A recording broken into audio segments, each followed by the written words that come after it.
Most humans have an emotion, call it sadness, overwhelm, comparison, whatever it is. And then we build a story around why we're having that emotion, or we want to give it meaning. And to truly feel an emotion is just to let it flow through you. When I have worked with people over 20 some years of doing this work, and I teach people how to feel their emotions, that's when anxiety starts to shift, depression starts to shift. We need to learn how to get comfortable in the uncomfortableness of some of these emotions that we're actually feeling. We're not great at that. We are great at numbing out, but we're not great at feeling our emotions. And we need to get better at it because it's actually our superpower. It's very healing to feel our emotions.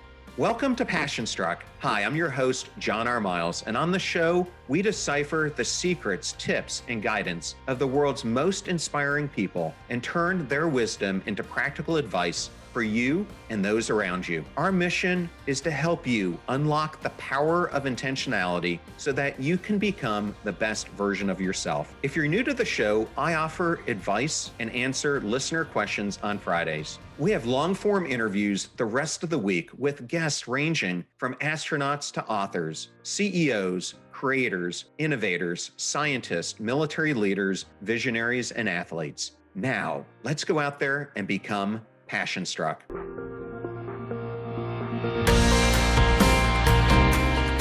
I am so excited today to welcome Michelle Chalfant to Passion Struck. Welcome, Michelle. How are you today?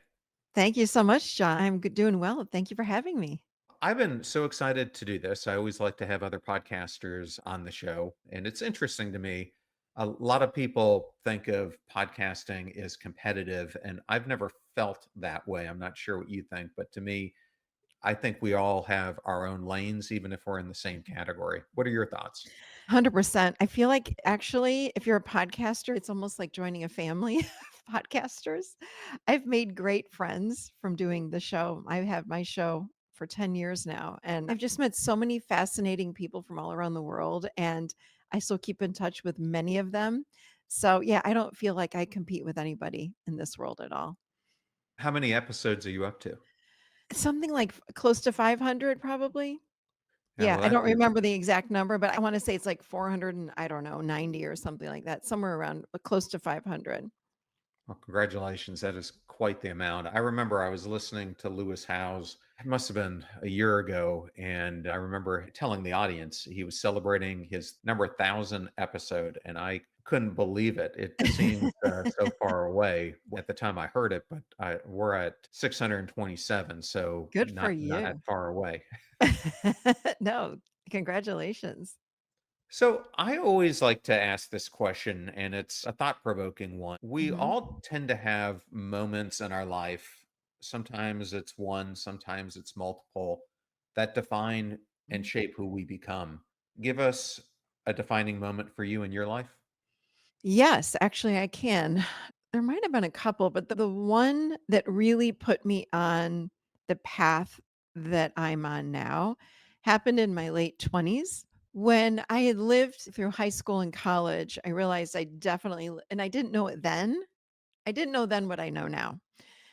What I know now is that I lived with probably what would be called functional depression and anxiety.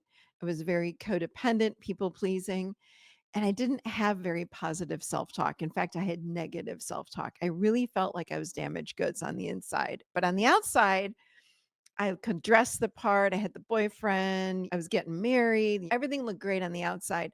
But on the inside, I didn't feel like that. I was suffering on the inside. And I've always been a seeker. I've always been, even when I was young, I always had a lot of questions like, who's God? How do you create? What's this law of attraction thing? Even as a child, I just always asked those questions. And my then fiance and I were in a hotel room. He was interviewing for a job. And I remember this is a long time ago. This is when Oprah Winfrey actually had a show on TV. And this is Dr. Phil was on with her. This is a long time ago. And anyway, so I was watching Oprah and she had Dr. Phil on her show.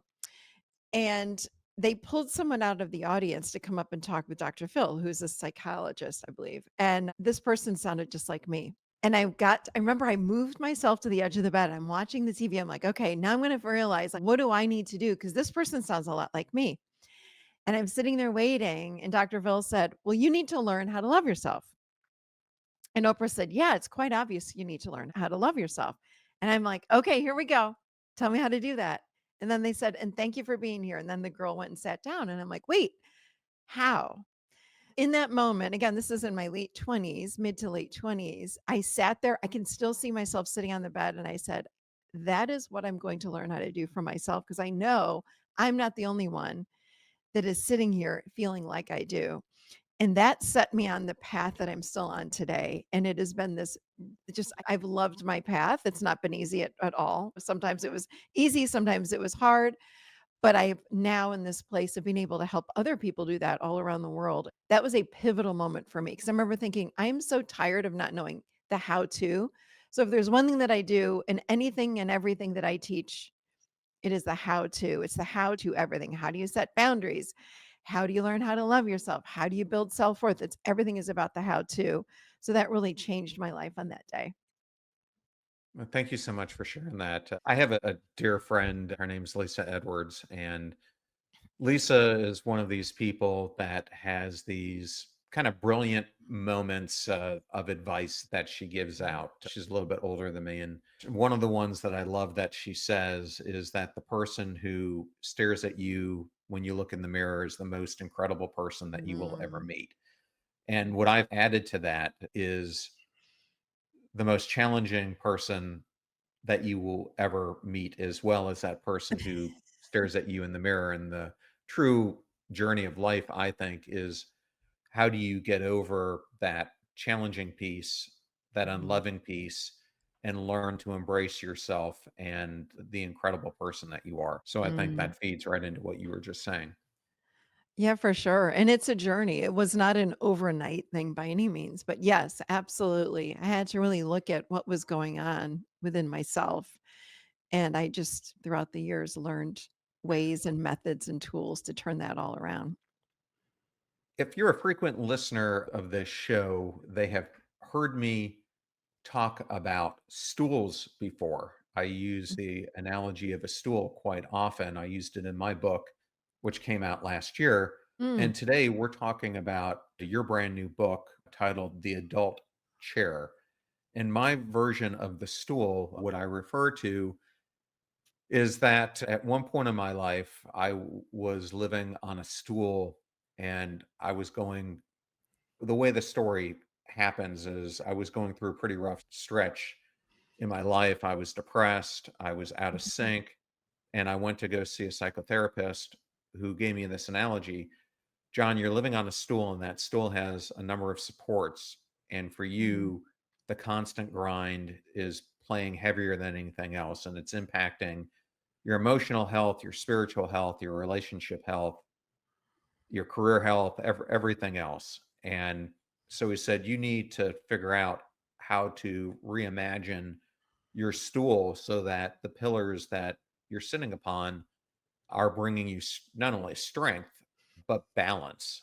And so I've always used that analogy because I think it's someone people can relate to. In your mhm. case, we're going to be talking about this model of a chair. And I Mm. was hoping, Michelle, that you could take us back to the beginning. Where did this concept of three chairs come from? And how did it emerge? Was it in your personal work, your clinical Mhm. work? Yeah, it's really a combo platter of so many different things. I, again, when I had that moment in that hotel room with Oprah and Dr. Phil, I've always been a seeker, like I said. So I've always read tons of books and loved having mentors in my life and teachers and therapists and coaches and all the things.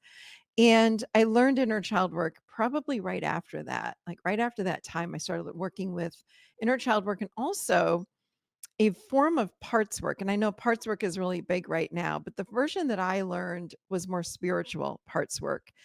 And I learned it from somebody's, and then I just created my own version of it. So it's very energetically focused and spiritual.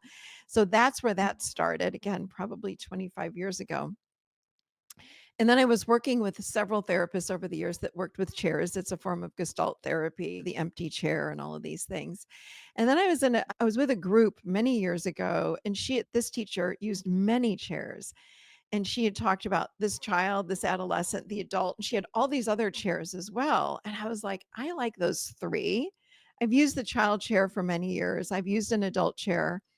And then she had talked about this adolescent chair. I'm like, I'm going to take these and merge it with everything that I've ever learned and then create this whole model and call it this the adult chair.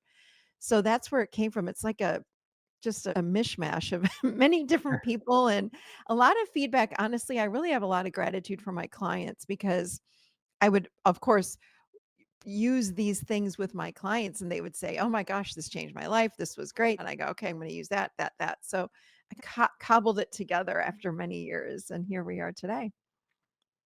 Thanks for that introduction. And I was hoping you might be able to briefly walk us through the three chairs: the child, the adolescent, and the adult, and how each one shows up in our daily life. Yeah, for sure. So the way that I present this is that the adult chair model is really it's a developmental model of who we are today and how we got this way. So this is looking through the lens without judgment and blame of anybody, but it really helps people understand, oh my gosh, this is where this came from. Now I get it. So the way if you can imagine and in my office I used to have 3 chairs when I do this live, I have 3 chairs on stage with me and I walk from one chair to the next. So we're all born and then from the ages of 0 to 6, we're living in what we call the child chair. So within the child chair, we learn so many things. This is the foundational part of who we are. We learn all about emotions. This is where we learn if everyone that is listening, think back to your own childhood. Was it safe to have emotions? Did you get yelled at, laughed at, celebrated? Did anyone sit with you when you were sad or when you're happy and really listen to you? What was your experience with emotions? Because when we're little, we are flowing with emotions. Ultimately, truly, we are energy beings and emotions just flow through us all day, every day. The question is when you were 0 to 6, what happened? What were you modeled when you had an emotion? So, this is your first experience with emotions, and you're taught if they're safe or not. We also learn about emotional needs, things like, I need a hug. I need you to tell me that I'm lovable. I need to hear that I love you. I need a diaper change. It could be all of these things when we're little. Think 0 to 6. How were your needs met when you were children from 0 to 6? Again, did you have to do things on your own? Were you celebrated because you didn't need anything? Oftentimes, when we're raised and we have older siblings, we are raised to, oh, you're an easy child because you don't need anything. So, all of these things are getting wired into our roadmap, which is crazy to me. The roadmap that we are living on today, anyone that's listening to the show today, think back to when you were 6 years old. What was the date? Like, what was the year? Imagine having a paper roadmap. That's what you're living off of today, regardless of if you're 90 or if you're 21, you're living off of a roadmap that was completed by the time you were 6 years old. So, again, you learned about emotions, you learned about needs. This is where you learned about intimacy, vulnerability, play, fun, joy. All of these things happen, passion. These things were all learned. They built the foundation for who you are today by the time you were 6. So this is where our attachment comes in. Did you have secure? Did you have anxious attachment? Were your parents there for you or not? So what happens is that just blows my mind. I've worked with Yeah. so many people over the years and I'm like, it blows their minds too. I'm like, yeah, so what we need to do is update this programming. That's what this adult chair is all about. But anyway, so that's the child chair. Any questions about that before I move on? Does that make sense? I've got a bunch, but I'm Yeah. gonna I'm gonna let you finish the Okay. introducing them, and then I'll go into them. Okay. So then around the age of 7, I like to think of it when I'm on stage, I'll say, "Okay, so imagine this big scroll or like a hard drive, let's say, of all the first 6 years that you learned." And it's like somebody that child part of you hands it off to this adolescent part and says, "Here, keep me safe, keep me alive, keep me included in my groups that I'm in." Think about it. So from the age of 7 to 24, we go from adolescent to post-adolescent phase. This is where we are forming who we are, but it's who we are not actually. It's part of the false self. This is where all this starts to form. Because when we go into groups in our schools or with our friends, we want to fit in. So this is when the ego fully is coming online and it's learning when you did that, you got laughed at by your friends or your family. Don't do that again, even though it might be part of your true self. We learn to be reactionary or calm. We learn to shove our emotions down or keep the it's like all of these things are happening during this time. It's not a bad phase. People go, "Oh my god, I hate this adolescent chair." I'm like, "It's not that it's bad. It's that it didn't have if you didn't have healthy modeling when you were growing up, and I don't know of anybody that had 100% healthy modeling, then we have some things to look at when we're now adults. This is where we learn to be codependent, people pleasing, controlling. This is where we become reactionary versus responsive. This is also because of the ego. The ego learns not to live in the present moment, but to live in the future or the past because it's got to sort out to keep us safe. Wait, is that going to happen or is that going to happen? And the thing that's crazy is most of our stories and assumptions never come true. So the things we stress about, the things we worry about, the things we're anxious about, they don't happen. But the ego goes into story. Well, this happened before, so this is probably going to happen again. No, not necessarily. So then around the age of 25, so that's the adolescent chair. And around the age of 25, we then slide over to our adult chair. And the adult chair, again, is based on the modeling that we had when we were growing up. When we're in our adult chair, we live in the present moment. We don't live in the past and the future. We live with healthy boundaries. We live with curiosity. We're able to wait patiently. We're not in a rush and a hurry. We don't need to make choices immediately like we do in the adolescent chair. We have choices. We realize in our adult, wait, I can choose to wait, or I can choose to do this or that or the other thing. I'm not pressured into anything. There's a stronger sense of self when we're in our adult chair. So many beautiful things happen in our adult chair. And the good news is for people listening, they might be thinking, "Oh my gosh, I'm stuck in my adolescent chair." Well, most of us are. What happens is we grow up, we age physically, yet we're living off of this old program. So we're actually stuck living out of this adolescent chair, but physically I continue to grow. So again, I might be 30, but I'm living off of a 30, excuse me, my adolescent, which is the average age of about a 13-year-old. So when we're stressed, I know it sounds crazy, right? When we're stressed and we come home and we say, I'm just going to have a drink. I'm really stressed out today. That's not your adult. That is adolescent because an adolescent would say that. They want to numb it out. That's coming from the ego perspective. So the ego says, I've got to numb out this emotion. I don't know what to do with it. Oh, wait, let's go eat chocolate cake. Let's go watch porn. Let's go shopping. Let's go do these things. Because the last time that we did it, I felt numb. So the ego's always trying to keep us alive, keep us safe, keep us in balance. But its tools, its resources are from, again, the average age of a 13-year-old. Where an adult would say, wow, I'm really experiencing an emotion. Okay, I'm going to learn how to sit and feel that emotion, even though it's uncomfortable. I'm going to learn how to do that. So that's the big difference is that, again, most of us live from this adolescent chair perspective. Not that it's bad, it got us where we are today, but we need to update it. We need to update that programming. It's no different than how we update our phone or the laptop that you have that you're watching this on. It's like we update those every month or so. We've got to update our programming as well because it's really outdated. And that's what the whole part 2 of the book is about, the how to do that. That's the 5 pillars. Taking a step back from what you just went through in depth, Mhm. what are some signs for the audience that would allow them to understand if they're living from their adult chair versus being hijacked by one of the earlier chairs?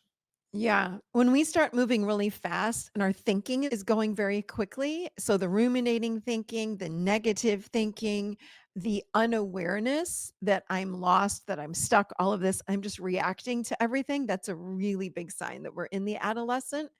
If I'm controlling, if I'm blaming, if I'm gossiping, if I'm comparing myself, the ego compares to others.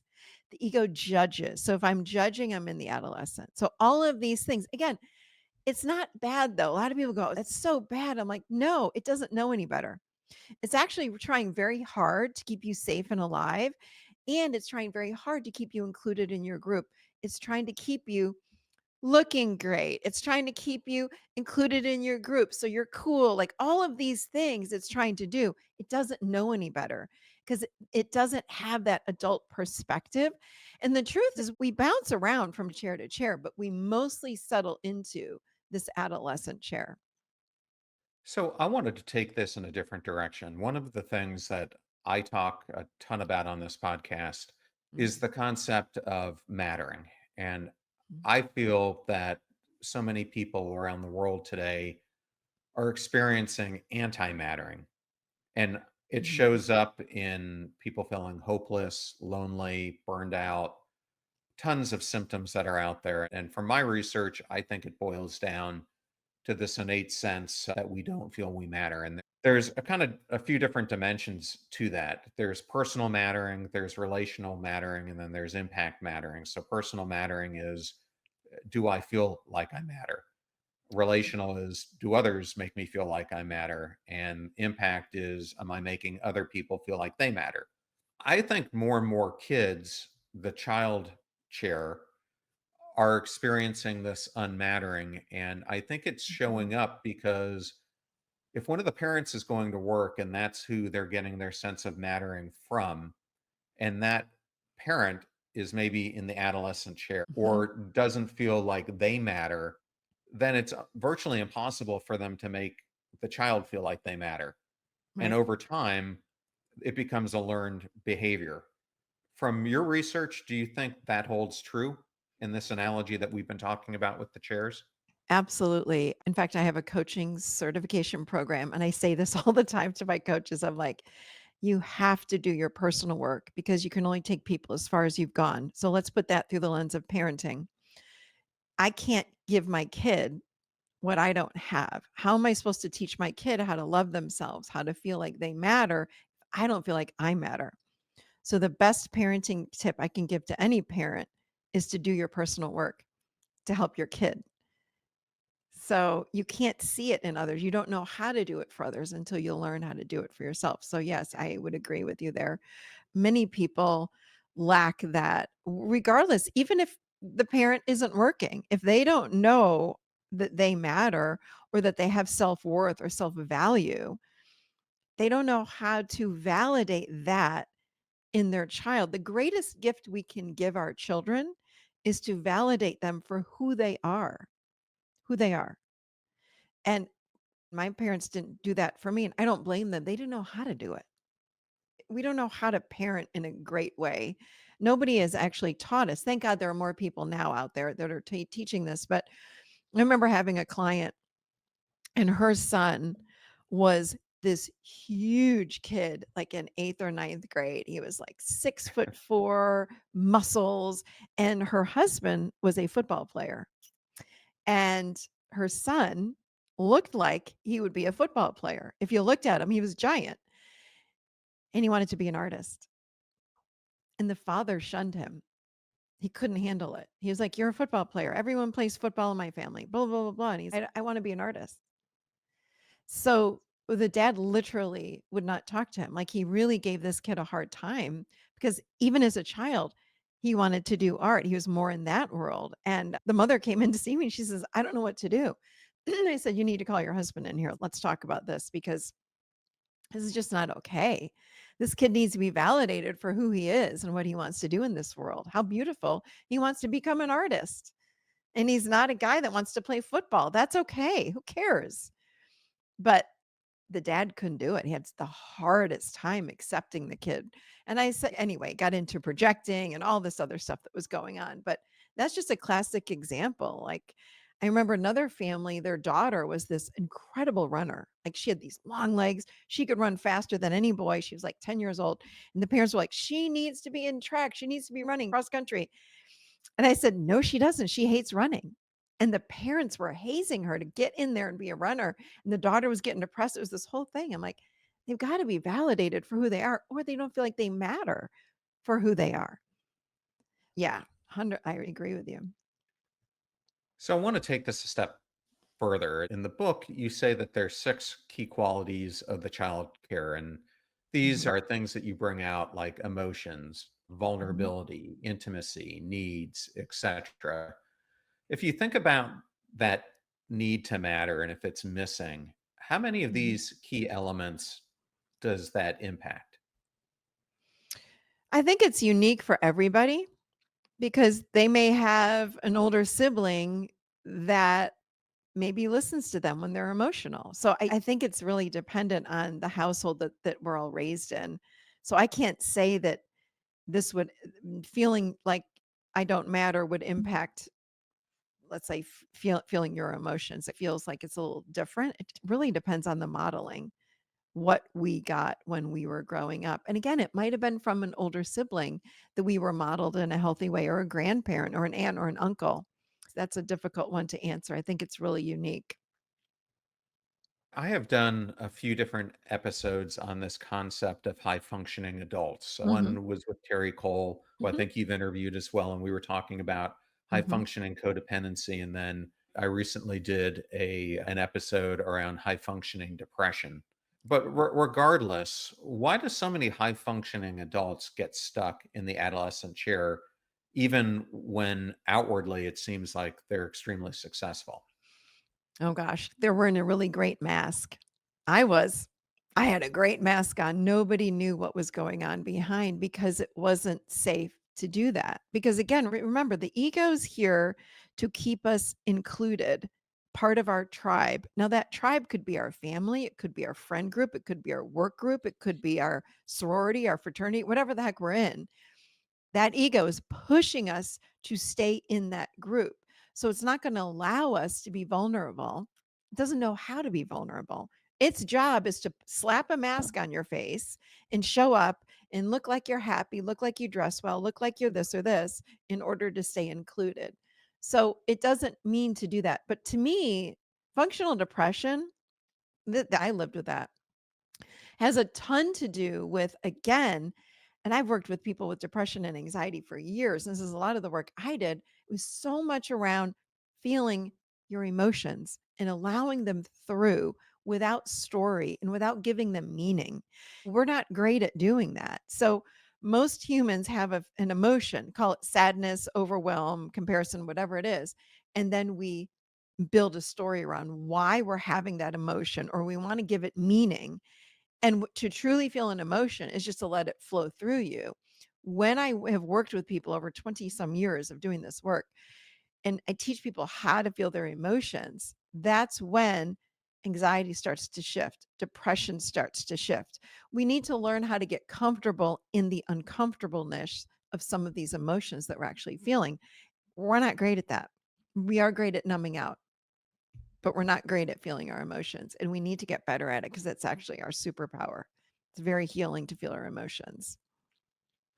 That is why I'm so glad that over the past couple of years, there's been a ton of books on this, from Mhm. Bittersweet, from Susan Cain, to Big Emotions, from Liz Fossilian, to trying to think, I think even No Regrets from Dan Pink, and Ethan Kross had a great book about emotions earlier this year that Mm, people can all go to. So when you talk about that mask, I often talk about it as the mask of pretense, and I wore it mhm, myself. And in the book, you write, as an adult and parent, I saw this development of the mask in my son Graham. When mm, he moved to a new school in eighth grade, he mhm. loved the Yeah. school, was thrilled to be making friends. And then one day he invited James over and asked him if Mhm. he'd like to play Legos. That was Graham's favorite thing to do. And James looked at him and said, Legos, and started laughing. Dude, Legos are for kids. Do you really play with Legos? And I'm just using this as an example because I think we've all been through these situations where we Mhm. encounter something like this. I know we had been living in where you live now, Charlotte, North Carolina, and my son was thriving there. And we moved him around the same age when he was starting middle school to Austin, Texas. And Mm, he had a very difficult time adjusting because the things he liked to do, he was being made fun of and ridiculed by his friends. So I've seen yeah. this play out. So maybe you can use this as an example of, like, how is this a great example of how this mask shows up? And then what do you do about it? And this is what kids do. Again, this is why I say the adolescent part is not bad. It's how we learn how to survive. And unless we have a really strong sense of self, my son Graham, and I can still see it. I can tell you where I was standing. I think I was more traumatized than he was. I felt so bad. The thing is that when we have a really strong sense of self, we could sit and say, yeah, I love Legos. Who cares? But here's this kid, new school, not sure, having a great time. He was having so much fun at the school, And, immediately it was like, "Oh, yeah, no, those are my brothers," or "Those aren't mine." I didn't say whatever he said, I was like, "Oh, this kid loves Legos, he plays for hours every day." But that's how it happens very quickly, bloop, and it's unconscious. The ego comes very quickly and says, "Drop that mask on." It just continues to build up this false sense of self is what's happening. So it's like false self, another layer, another layer. It's like putting paint on us, right? It's like another layer of paint is going over. So, yep, you're going to cover up that vulnerability a little bit more. It's not safe to speak up. He's trying to be cool in this new school that he's in. So, yeah, it was not helpful at all. So, what I find is over the years, we do that. We build up the sense of false self. And then at some point, and I feel like it's getting earlier, and I'd like your opinion on that as well. But now it seems as though, wait a minute, kids are even in their 20s or 30s that are saying, hold on, there's something off here. This doesn't feel right to me. I want to be vulnerable. Or, yeah, my relationship, I love any kind of relationship that we're in, whether it's a romantic relationship, a friendship, relationship with your parents, siblings, whomever, is the greatest lens or mirror for what is going on within us. Everybody mirrors what's going on inside of self. And if we could just pay attention, this is why I said emotions are our superpower. If we could start to pay attention to how everything makes us feel, it doesn't mean I've got to sit around and go, I'm sad, I'm happy. Physically speaking, if we can learn how to stay connected to our bodies and notice, wow, that just gave me a stomach ache when I said that is an indicator that I'm out of alignment. When I just said yes to so and I wanted to say no, that means you're out of alignment because your soul is here and it's guiding you forward. Your higher self, whatever you want to call it, something bigger than you is guiding you forward. But when you're saying yes when you mean no, or no when you want to say yes, that's an indicator that you're out of alignment. You're back in the adolescent chair. So that's how we start to update that programming. When we start to notice how we feel, that's one way to do it. When we speak up for ourselves, and that can start the removal of these masks. And then we become brave enough to say, I'm going to say yes when I want to say yes and no when I no. And let's see what fallout happens afterwards because you might upset somebody. You might say something that people go, "What? I don't like that you're saying yes. You always say no," whatever it might be. But that is one way that we can start to really start taking these masks off and live in more alignment with who we are. I am now going to take you to the story of Gerard and Marcy Okay. and what led to avoidance and self sabotage. So, in the book, you talk about Gerard came in, sits on your couch, and puts his head in his hands and said, Michelle, I've totally messed up and I'm in Oh. the doghouse. Gerard, for the audience, is 42 years old. He's a divorced father of two, and he's been dating this new woman, Marcy, for about 4 months, really falling for her. But Mhm. he's a huge sports fan, and his buddies have invited him to watch the playoffs. His favorite team is playing, but Marcy invited him to a friend's birthday party, and he said yes, but forgot about the playoff games. So he does what a lot of people do.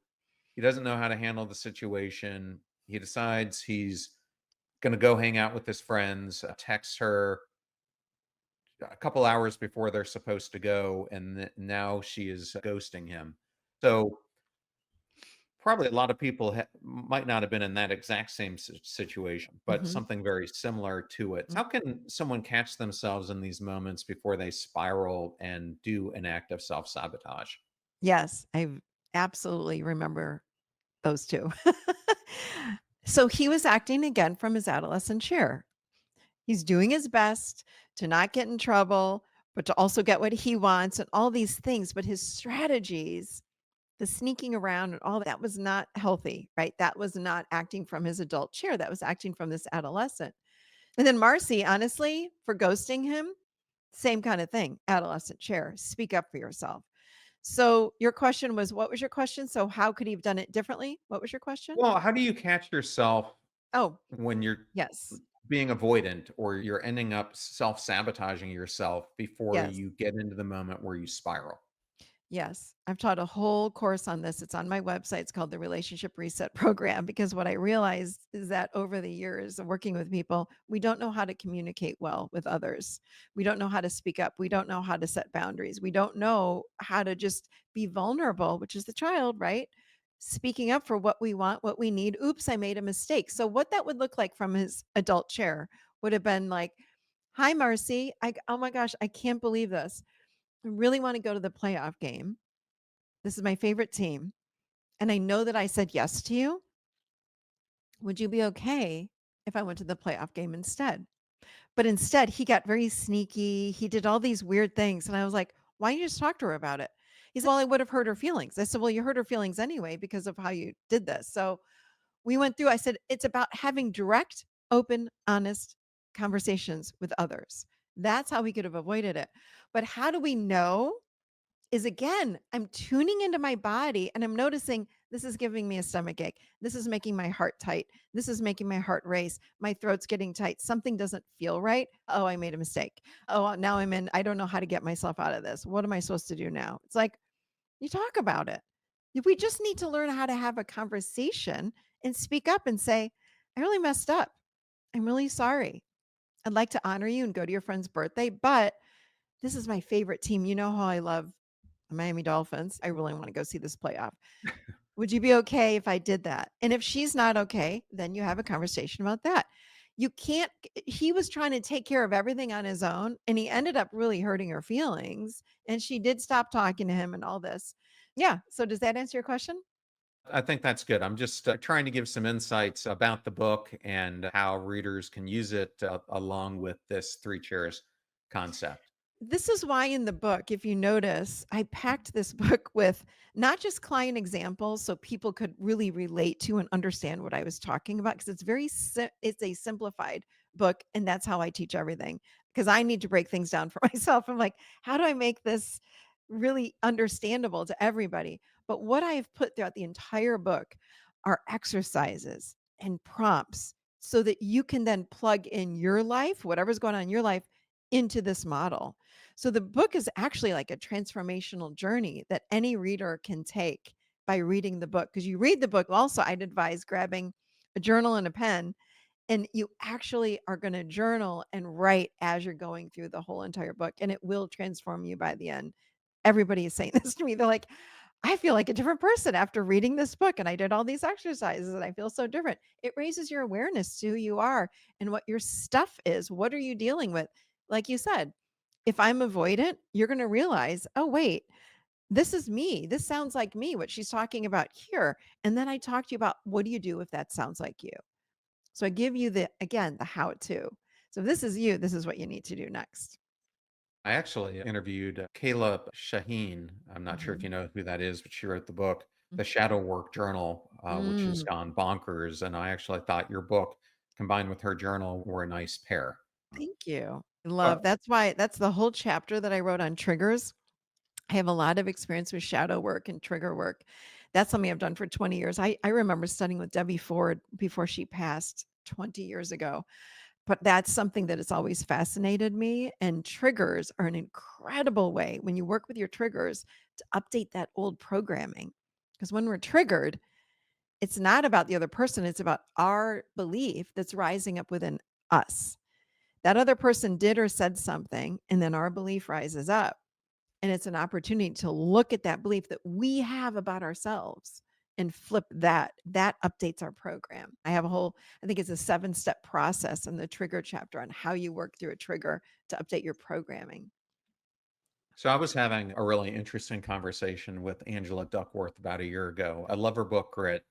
But I came Uh-huh. into this interview I did with her in a way to challenge her on something. And I told her, Angela, I think you've gotten two sides of the equation or triangle right.